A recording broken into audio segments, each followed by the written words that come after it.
Welcome home, where we provide information, inspiration, and motivator after motivator after motivator here on America's Next. I have Karen Poteet here with me today. How you doing, Karen? I'm doing well. How are you? I'm doing great. I love that wooden background. Oh, thank you. Thank you. It's a part of our house that just seems very rustic and like a cabin. There's something kind of soothing about it. So Absolutely, absolutely. Ladies and gentlemen, I want to give you some time to like the video, subscribe, tag a friend, text a friend, and bring somebody else on for this conversation, because we're talking to a very important person in the big scheme of things.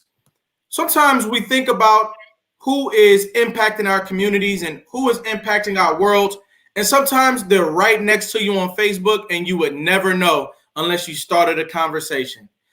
Karen, where are you from? Well, I currently live in Oklahoma City, Oklahoma, but I'm a native Texan. You can probably tell by the accent. I was born and raised in West Texas, a town called Midland, which is kind of the center of the oil and gas industry in West Texas. What was it like for you growing up in Texas in an oil region? How was that? How did that look? Well, it's very interesting because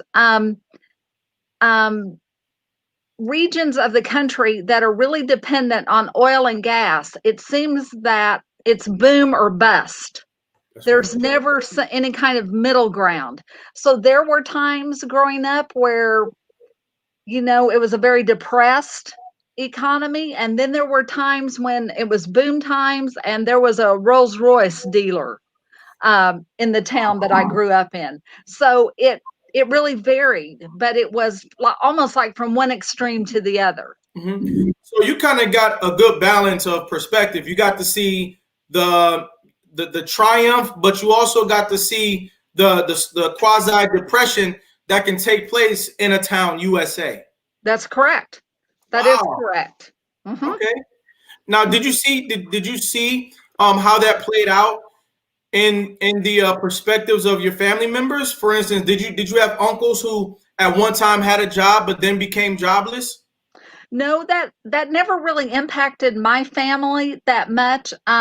My father worked for the federal Department of the Interior, and then my mother was a nurse's aide at the hospital. So for them, our living situation was stable. But in looking at friends that I went to school with, neighbors, members of our church community, that's where I would see some of that more. Absolutely. Now, when you say that your father worked for the Department of Interior, what exactly does that mean? Well, he worked for a division called the Fish and Wildlife Division of the U.S. Department of the Interior. And he worked, West Texas is also a very big ranching area with cattle and sheep. And so he worked a lot with the ranchers and with a lot of federal government officials from the Department of the Interior. Sure. Wow. Did you ever spend time on a ranch or learning what cowboys and cowgirls do? Yeah. In fact, just a little bit about my dad. My dad didn't get married until he was in his mid-30s. Okay. And I only have one other sibling, and my brother is 16 and a half years older than I am. So I came along when my dad was 50. And my dad, in his younger years, before he had married my mother, he had actually been a cowboy out on a ranch in West Texas, and had where he was on a horse, riding horseback on these huge ranches for long periods of time. But yeah, I would go out with my dad. I loved to when I was a young girl. I would go out on the ranches with him. In fact, that's where I learned to drive because there wasn't really anything you could hit. You know, you couldn't run into another car because there weren't any other cars out there. Um, so yeah, I spent a lot of time as a young girl with my dad out on ranches. I think that is very interesting. Can you talk to us a little bit about the life of a cowboy? What does the cowboy do? I see a little bit of mysticism around what a cowboy actually does. And, you know, we have figures like Woody from Toy Story who Yeah. give us, you know, a silhouette of what a cowboy is. But I've also come to know that a cowboy does a serious job. Can you talk to us about that? Sure, and he did this job before I was born, so I never got to see him actually be a cowboy. So, but just to hear his stories. Mhm. But he and his fellow cowboys, had to make certain that cattle, sheep were protected from um, creatures that would want to get into the herds or into the flock and maybe kill baby calves or little lambs, predators like coyotes and bobcats and animals like that. And then they would move the herds, from one part of the ranch to another. So I think it was just really making certain that the livestock and all of the animals were safe and were sheltered. And then, like I said, they would move them from one area to another.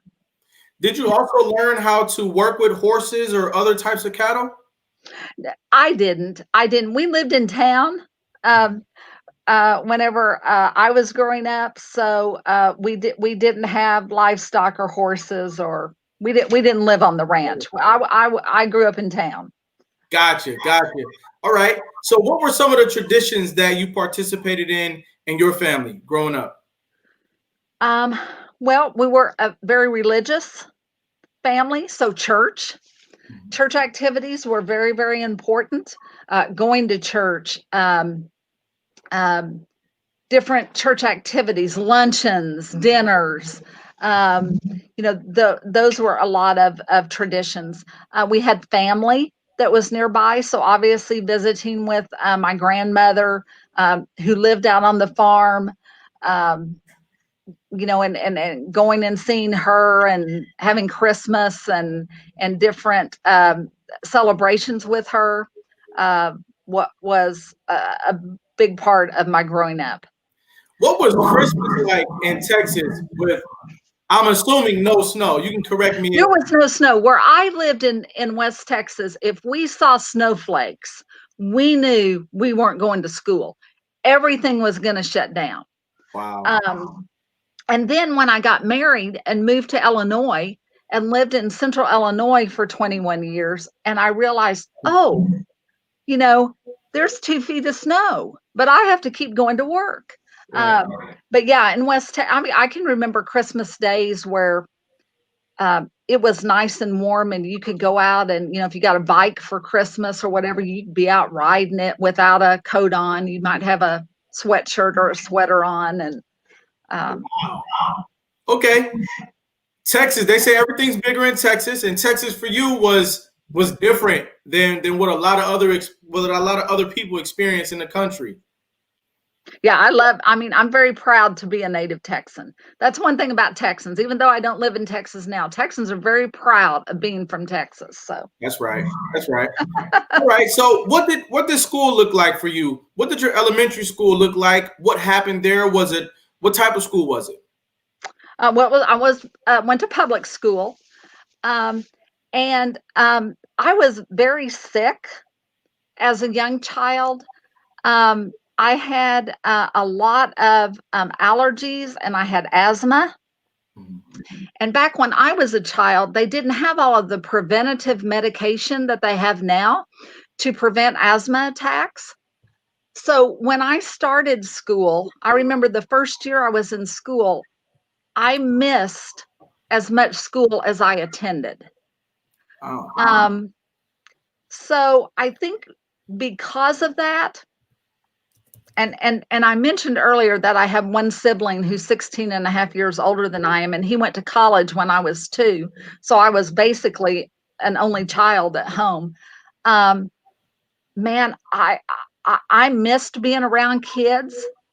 You know, when I was sick and I wanted to go to school, I was happy to go to school. In fact, I would minimize being sick.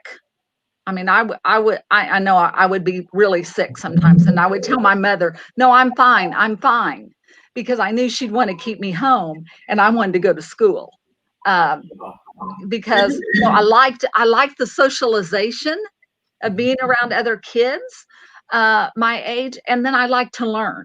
So, That's right. Now, allergies presented an adversity for you in your life that, pretty much impacted the way that you learned. It impacted the way that you socialized. mhm. Did you ever find a solution for your allergies? Well, interestingly enough, at about age 10, for me, they kind of lessened. Mhm. Um, that didn't mean that they totally went away, but they weren't as severe as they were when I was younger. So that helped. And I don't know that we necessarily did anything. I just think maybe my immune system, I don't know, matured Okay. somewhat and kind of helped to overcome that. Um, but I can remember um, having asthma attacks before age 10, where I thought that the last breath I took may be the last breath that I was ever going to breathe.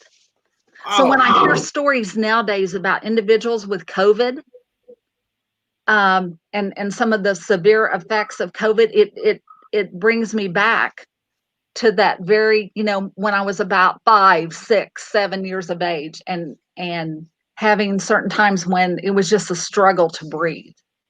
Whoa. I think that's interesting how you connect, what we're going through today with what you've experienced.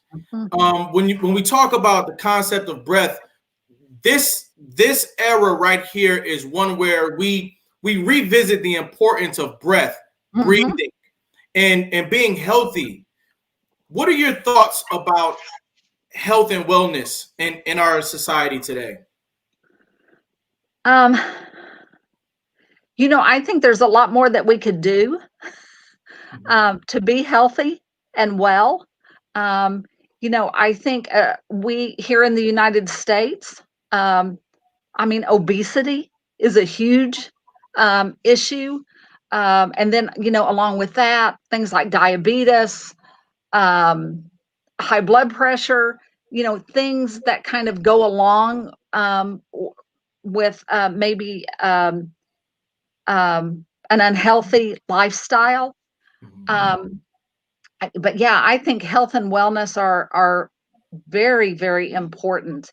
And I think until you've really come to the cusp of losing Right. that, Hmm. a lot of people don't really understand Hmm. how important that is.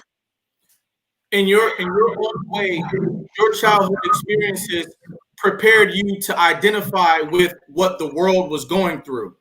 Mhm. Now, who and what did you want to become when you were younger? What was your idea of what you would go out into the world and do? That's interesting that you asked that question. My daddy, um, who was 50 when I was born, so I in essence was had a dad who could have been my grandfather, age wise, and given the generation and the fact that I was a female, um, it was very interesting that my dad would tell me, "You can be anything you want to be." He never told me you're a girl and there are only certain things that girls can do. Um, but he said you can be anything you want to be. And I remember one of the things that I loved about him and adored about him is that he would tell me, and I knew this was true. He would tell me, "I believe in you." I don't know how many times he would tell me, I'd go to leave to go somewhere, and the last thing he would say to me is, "I believe in you." Um, so, I, so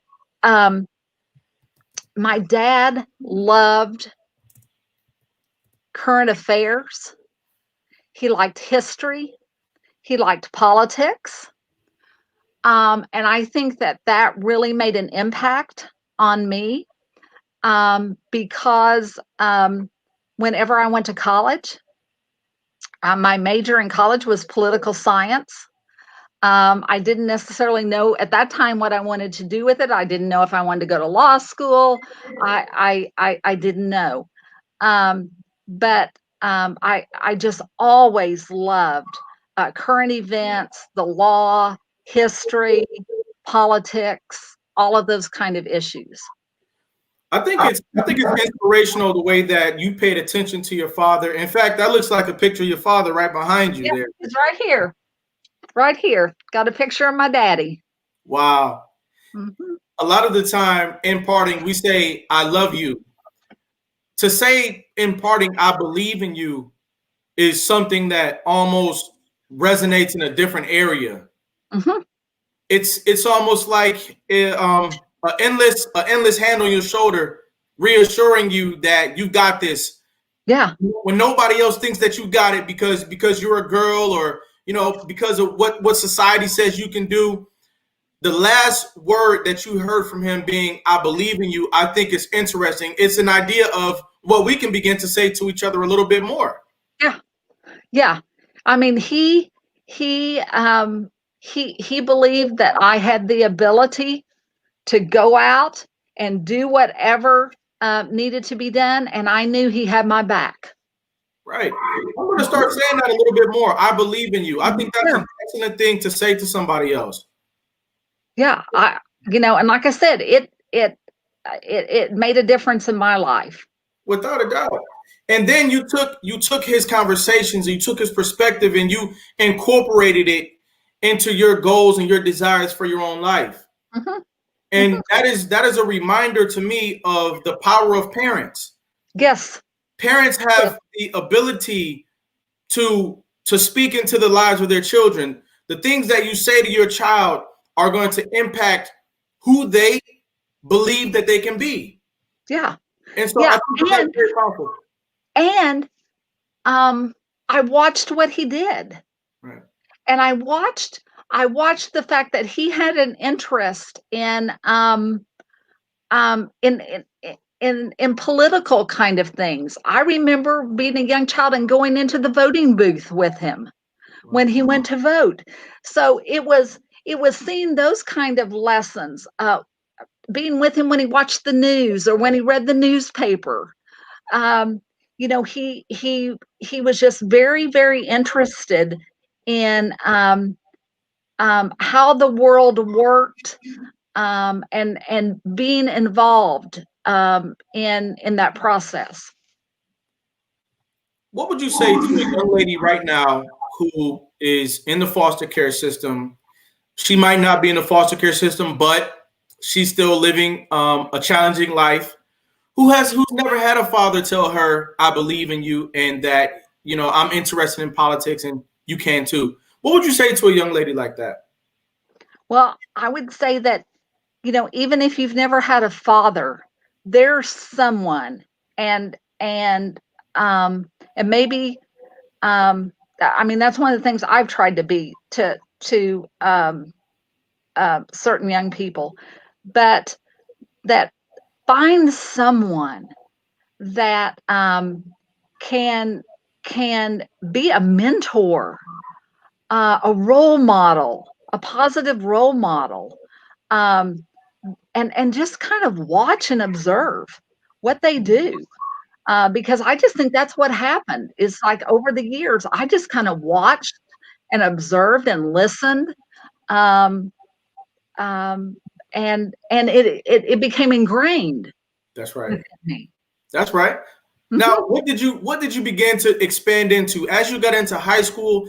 What did you start to involve yourself with? Did you start to join programs? Did you start to do community service? What was next for you? One of the things, and I'll never forget, I was a junior in high school, and I was taking American government as a junior in high school, and they had a program where you could go and spend a week in Washington, D.C. And the program was called a Presidential Classroom for Young Americans. And so I applied for that week-long program, was accepted, and in the spring semester of my junior year of high school, I got on an airplane and flew from Midland, Texas via Dallas, Fort Worth to Washington, D.C., and spent a week where we got to meet members of Congress. We went to the Supreme Court. We toured the White House. We went to the CIA offices. I mean, it was just for a 16-year-old girl to be able to do that and kind of be immersed in a week from young people my age from all over the nation for that week. That really kind of sealed the deal for me because that's why I knew that when I went to college, my major was going to be political science. You know, I loved courses and and then when I went to graduate school, I have a graduate degree from Baylor University in public administration. But you know, like some of my favorite classes were constitutional law and those kind of issues. So, but I think it was that week-long program as a 16-year-old in Washington, D.C. that really cemented, this is what I really like. And I really need to figure out a way to structure a job, a career for myself.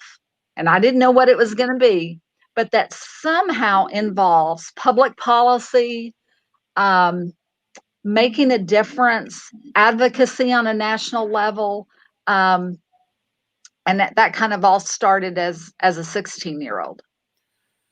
I believe that 16-year-olds and 17-year-olds are a part of the powerhouse of the world. That's right.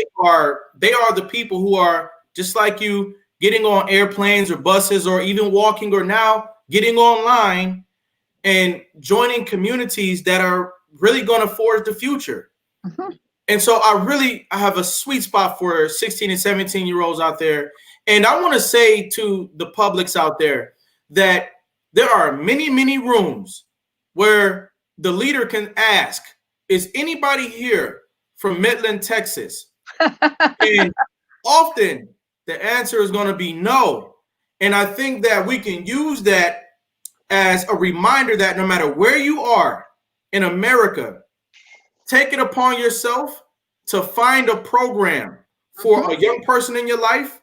If you are a young person, suggest to the adults in your life, hey, could you help me find a program, a national program? It doesn't matter if you're in small town USA or no one's ever heard of My Town USA. You can find a program that will broaden your horizons, expand your world. And like Karen said, cement your idea of where your life is going. Find a program. We've got a comment coming in. Yolanda Riley says, hello. Programs are absolutely key to our futures. If you could recommend one program to young adults out there, do you have one in mind? Well, you know, one that we haven't even launched yet. I don't even think this might be the first real announcement of it. So you might be getting a scoop here. As seen on America's Next Motivator. Let's go. But one of the things that, you know, I happen to have the extreme honor of being the president of the board of directors of the National Foster Parent Association. And we support foster kinship and adopted families all over the U.S. But every year, we give out some small youth scholarships. But this year, we're getting ready to offer some internships. Wow. We're going to have an internship in the spring semester and the fall semester of each year going forward. And And this is in partnership with a wonderful company that works with us called the Centene Corporation, which is a health insurance company. And we're really targeting the internships for like college age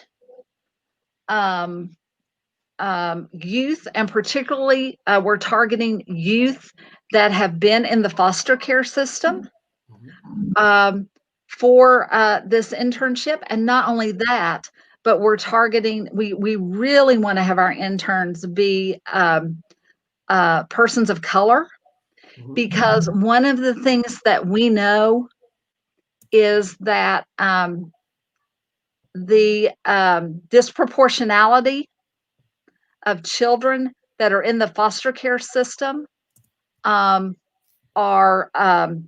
Native American, Hispanic, African American. They're disproportionately represented in the foster care system.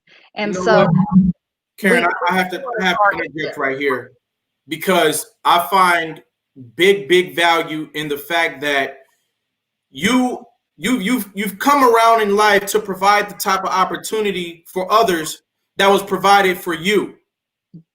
And I think it's magical the way that life repeats itself.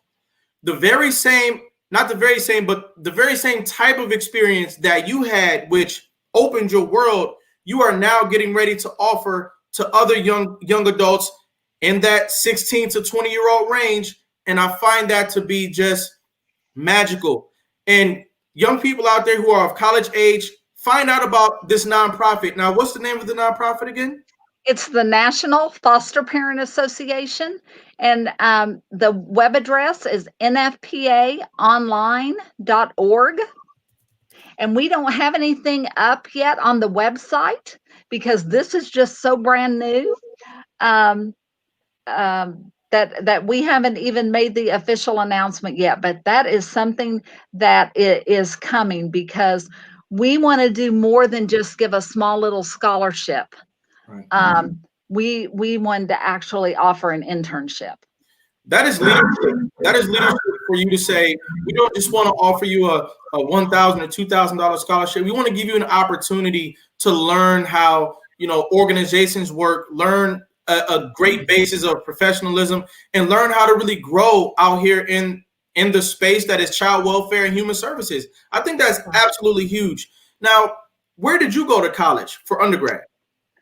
Undergrad, I went to a small religious private university called Southern Nazarene University. And then I was accepted into graduate school at Baylor University. So I went back to Texas for graduate school. Okay. What was your favorite part about college?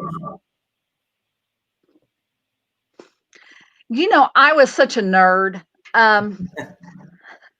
That I love the courses and the coursework and the learning. And also, when I was in college, I had another opportunity. I got to spend an entire semester and got credit for that semester, and I spent it in Washington, D.C. And I lived on Capitol Hill, right across the street from the Hart Senate Office Building. On 2nd Street Northeast, right down the street from the Supreme Court. But I had the opportunity as a college student to spend not just a week in Washington, D.C. like I did as a 16-year-old, but I spent an entire semester. Ladies and gentlemen, we are talking to Karen Poteet. Her story is one that we can glean from and discover new leadership within. We're going to be right back after this brief message. You guys sit tight.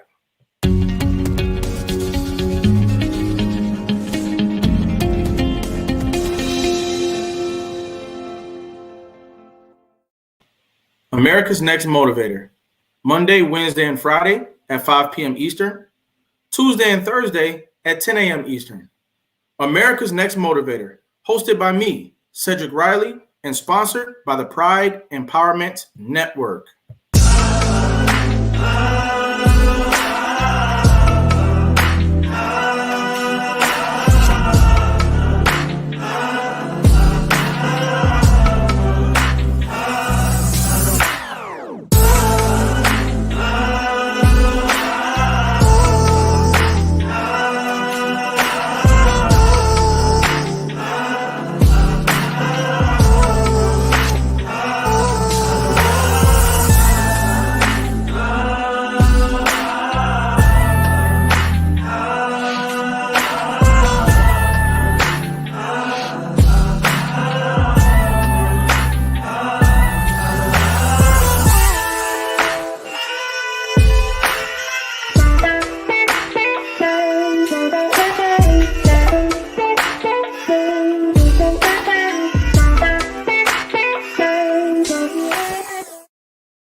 And we're back. Karen, how you feeling out there? I'm doing well. Thank you. Without a doubt. Again, it's the experiences that unify us all. It's the experiences that make us achievers, that inspire us to go out there and make the world a better place. Now, if I'm not mistaken, you spoke about how you now lead in the foster care space. Can you talk to us about the work that you do today? Certainly. And this is in my volunteer time. But I am the president of the board of directors of the National Foster Parent Association, which we represent all kinship, foster, and adoptive families nationwide in being able to offer them support and educational opportunities. Because one of the things that we know is that caregiving is hard work. And it doesn't matter who you're caring for. I watched my mother care for my father when he had Parkinson's and dementia, and that was hard work, caring for him. Um, so we just want to be able, as an organization, to provide support, assistance, education for families um, on a wide variety of issues. In fact, I mentioned the internship and the Centene Corporation, but the Centene Corporation has also funded a wonderful opportunity for the NFPA. Is that within the last year, we launched what's called the NFPA TI, which the TI stands for Training Institute. And anyone, any parent, birth parent, kinship parent, adoptive parent, foster parent, and really anyone can access that website and access training materials 24 hours a day, 7 days a week, 365 days a year, free of charge. I think that we should look into that, the training curriculum, because so often when we think about caregiving, we think, oh, that's not me. I'm not a caregiver. I'm an ordinary parent. I'm not a part of the foster care system. I'm just a regular person. But when you have conversations, deep conversations about family, what it can be, and how your family may or may not line up with that, you realize that there are opportunities for learning and growth right That's there right. in your own life. And so That's exactly right. we've got to find opportunity to continue to learn and grow as parents. And sometimes when you're looking for those opportunities, they don't always just jump right out at you. And so, but there is definitely a need for more training and more learning for parents clear across our country. Talk about some of the things that a caregiver or a parent or an adult might learn in this curriculum.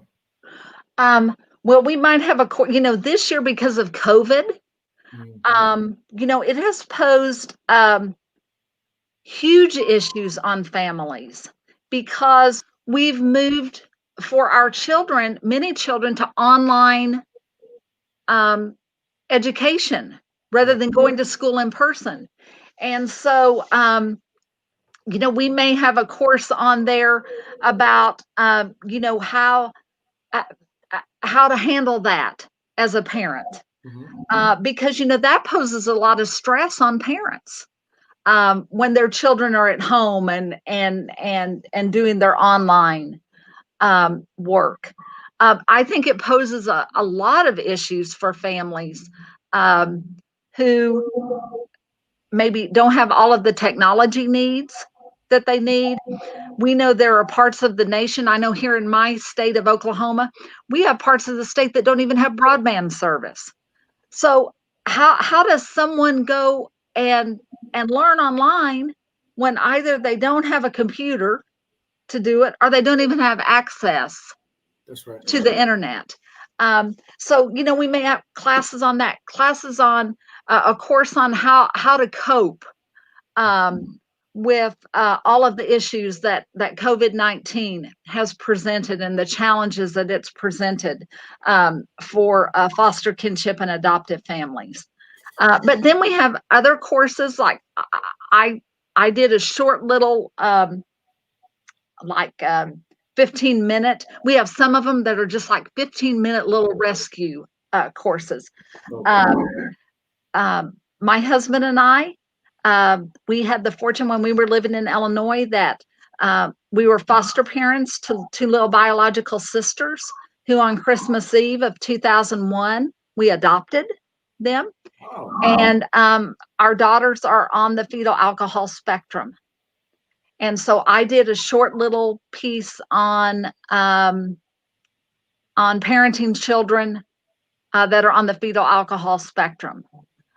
So there's all kind of things. We have things about autism, things about mental health, suicide prevention, just a lot of topics from very well-known individuals from all over the nation. And the timing of when we launched this couldn't have been any better because we did it in like probably January or February of last year. And then with everything that happened with COVID, man, there was demand for online training. And here we were with this institute. Right. Do you think that the pandemic, the era that we live in today, brought light to the fact that the child welfare industry, it needs more support. It needs to catch up to the times. It needs to catch up to the times in a lot of different ways, technology being one of them. That's exactly right. Mm-hmm. Yeah, that's exactly right. I agree. How can we continue to be open to new ideas in the child welfare system? I know it might not be your day job, but I still believe that you see a good amount of what happens, in the child welfare industry. How can we continue to have conversations about new stuff in child welfare? Well, one of the things that we're spending a lot of time at NFPA on, and you're going to hear more and more about this, is that there really needs to be partnership and alignment with birth families.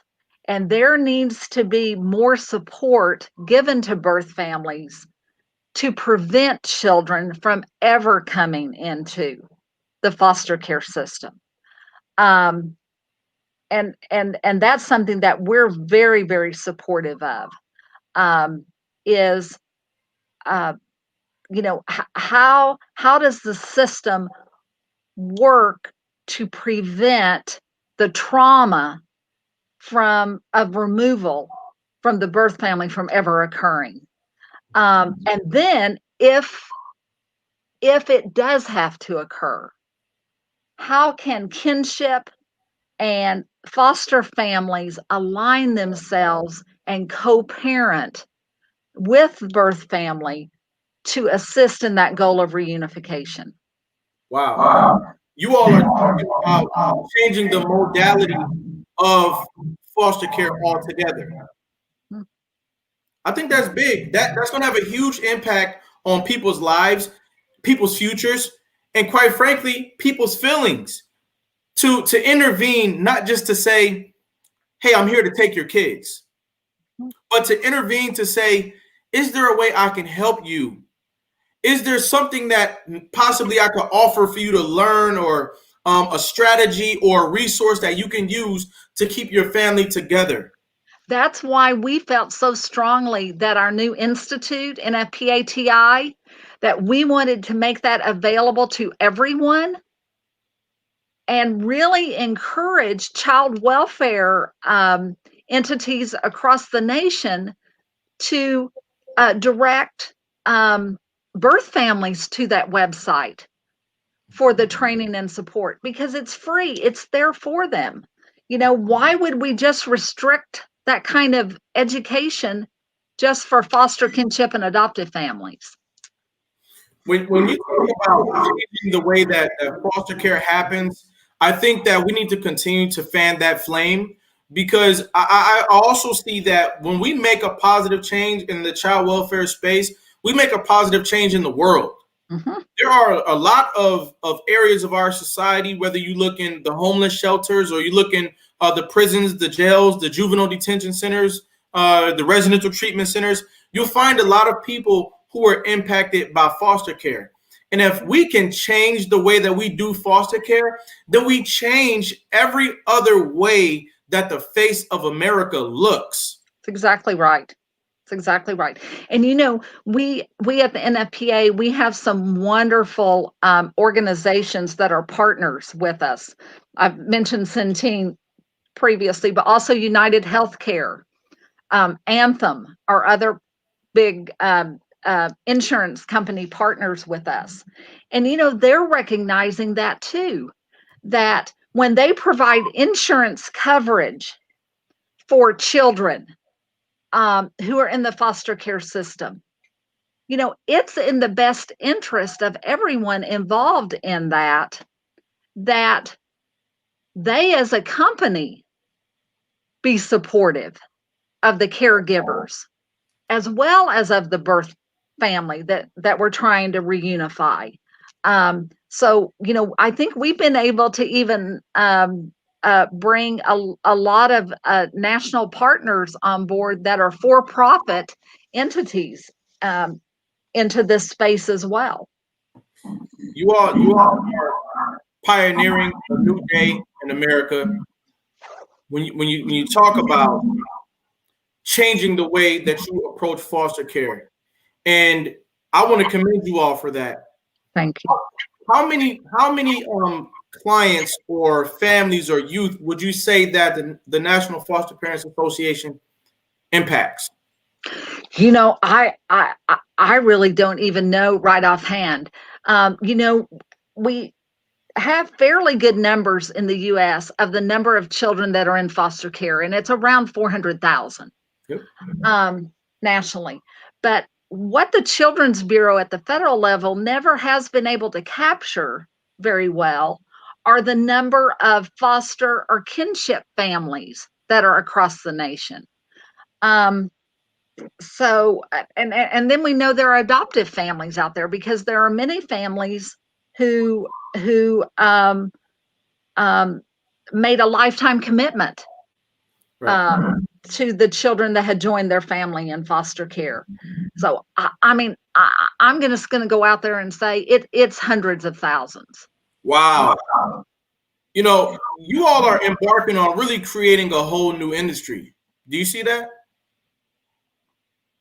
We're trying.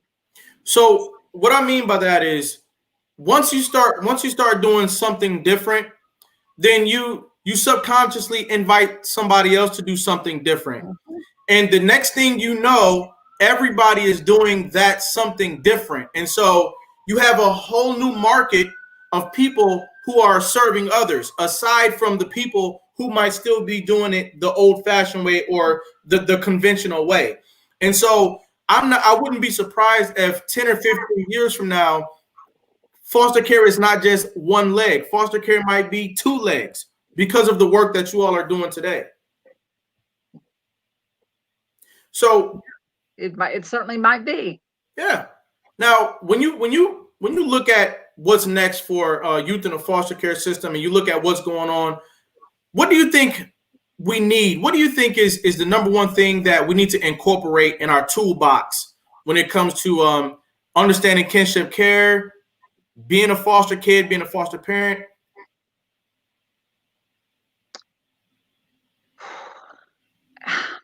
For instance, Go ahead. Yeah. Do you have any ideas on how do we continue to relate to kids who might be coming from anywhere USA? You've got young people, they might be coming from outside of the country. They might be coming from a different city, different state. How do we relate to children that we don't know? Well, one of the things, I think first of all, you got to listen. Mhm. You've got to listen to figure out, how to relate.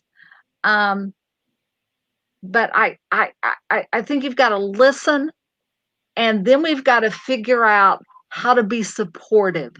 to how to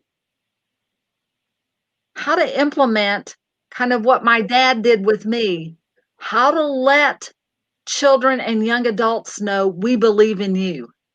That's right. We've got your back. We're here to support you. What can we do? But I think first you've got to listen. And how do you look at foster care alumni voice, and how might you all be incorporating foster care alumni voice in your projects and policies in general? Well, obviously that's a crucial voice, because that is a voice that comes with experience. And so we certainly listen to the foster alumni voice. And we even have foster alumni that are a member of our board of directors. So I think we want to incorporate the voice not only into the governing part of our organization, but to have the voice inform us, which is why I'm really excited about the internship piece, because I think that's going to help inform us some as well. But we really we want to hear the voice, we want to encourage the voice, and we want to say we believe in you, and what can we do to best support you? Absolutely. Now, you mentioned that you also became an adoptive parent, and sometimes when we have conversations like these, we talk about the youth a lot. We talk about young people who've been in the system a lot, but we don't always talk about the parents and the parents' perspective. Could you provide any perspective or encouragement to parents and caregivers out there today? Sure. Well, we finalized our adoption 19 years ago, this past Christmas Eve. Our girls that we adopted are biological sisters, and they're now 23 and almost 22 years of age. And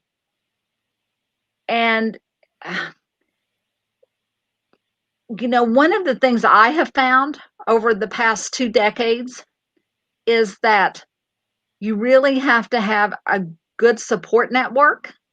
Some of my best friends are caregiving families, whether it be kinship families, foster families, adoptive families, but you have to have a good support network.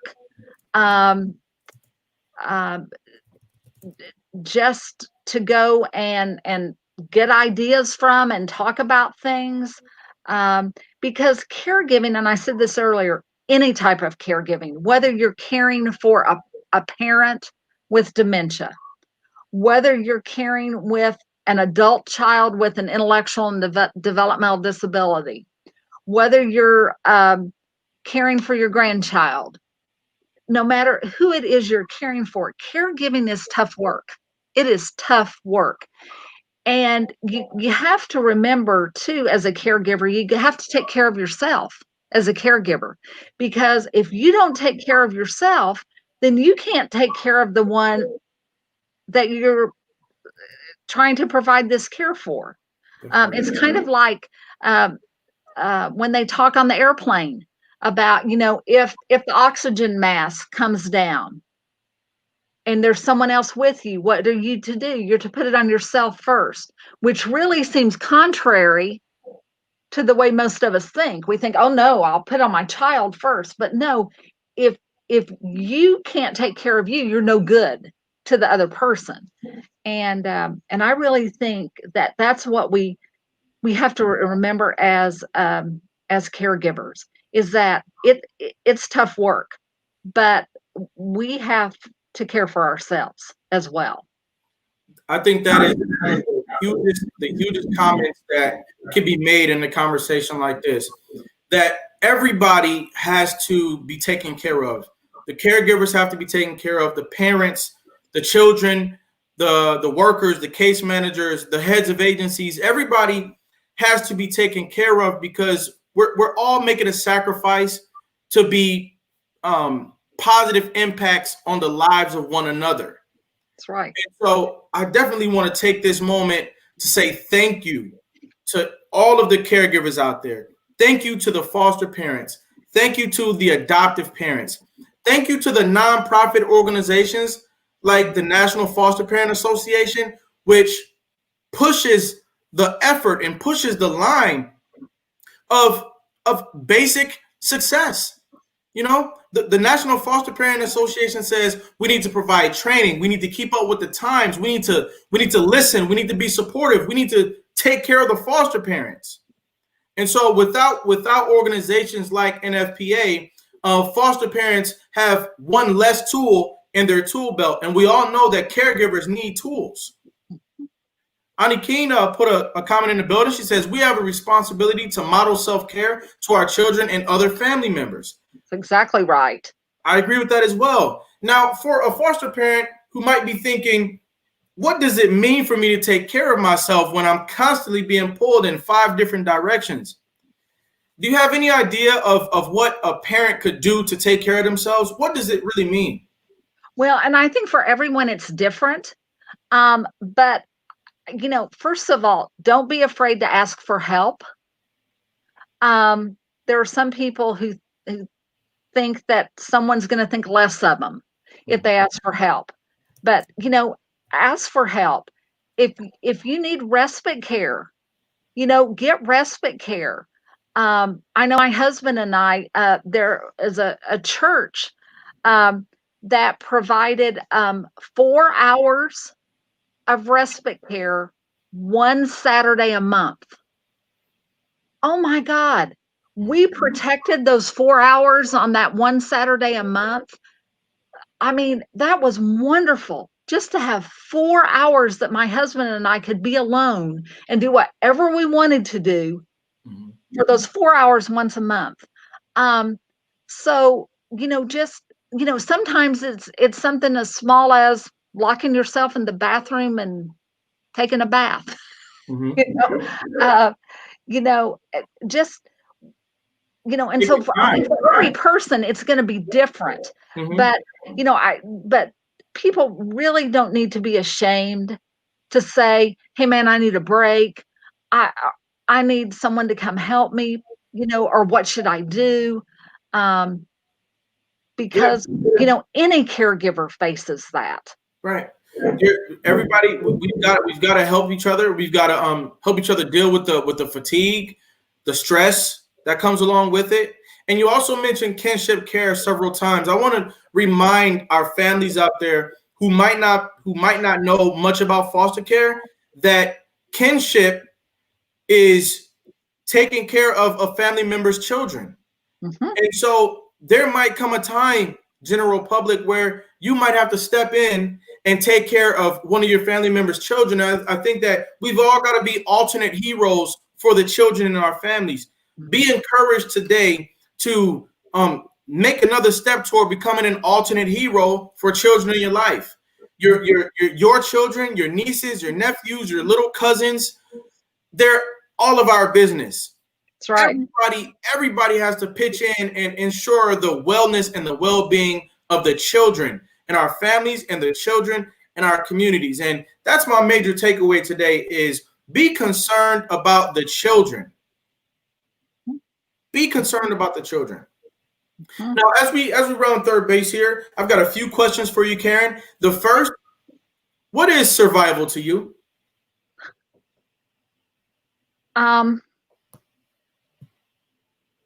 I think survival is when you've faced some immense obstacles or challenges and you rise above them. What is success to you?